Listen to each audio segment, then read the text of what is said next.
Programang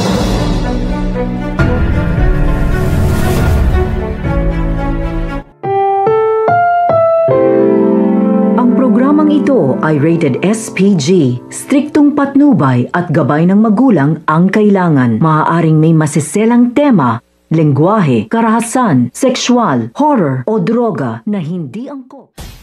Bibilitin nga nito ni Lynette na makagawa ng paraan upang makatakas, at nang makatsyempo nga siya, agad nga siya na tumakbo papalayo dito nga sa pinagtaguan nito ni Doc Carlos sa kanya.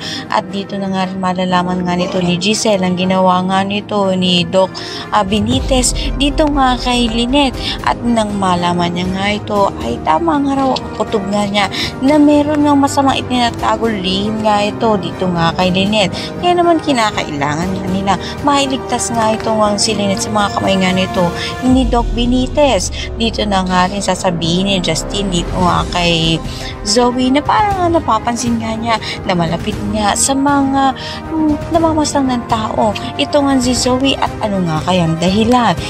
Nasabi na nga rin ito ni Harry dito nga kay Annalyn na bakit pati siya nga ay inaakusahan ang kanyang ama na si Doc Benitez.